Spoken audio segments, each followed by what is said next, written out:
tuôn trùm budget sẽ sồn kha mi mal te te in thiang to kin kan in bot se ke po kan bot se a assembly su nga borok siam hi harang reng khup maya tin pon lama mi min thir tu te le mi longai thathin du min du tho pui tu te chuanin vin deuh tur hian min dua ma sengin a vin ngot theilo a isu ina zirvengai ni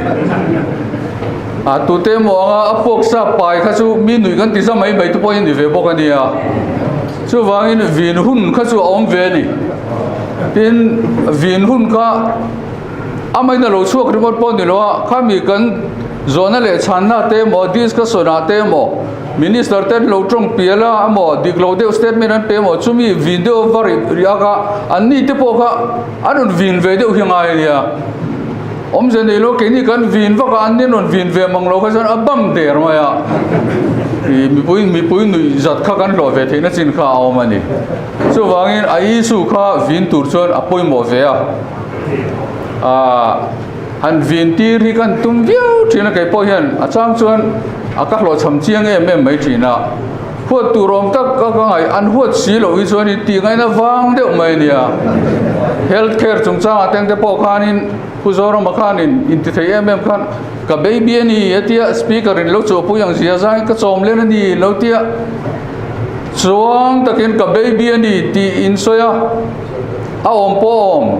in baby pon yang mà sẽ in baby in rek lung lek lek ani hi te kan tian khu do na ka ngai ka an homang tlat lo ma han riak deu seng chuan han soi le da tu te po kha I aom tu ra ni ma seng in an huat mi lo kha chuan boi thak ang renga tin isu ho deu ang reng ro rel na put lu hi engemo ti zong ta ka kai lu pu ni lo chuan in isu ho tak kan soi khan ni ve thea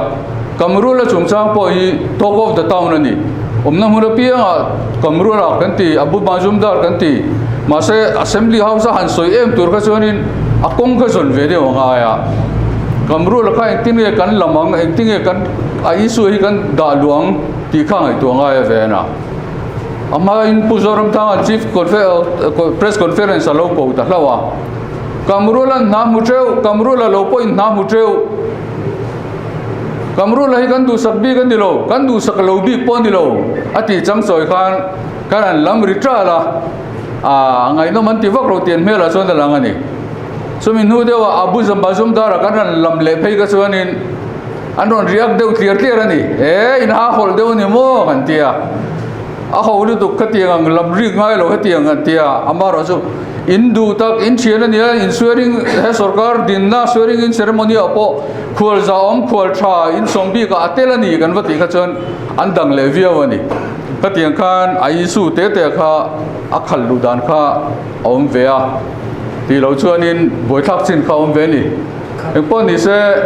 in mele ten te pato kan chua in mit kan chung lo do ni point in me ngai dam na kan dila Thil dang lam tak pakhat chu hei kan MLA zom kui zom tak pu ma thantean private bill apuluta private bill hi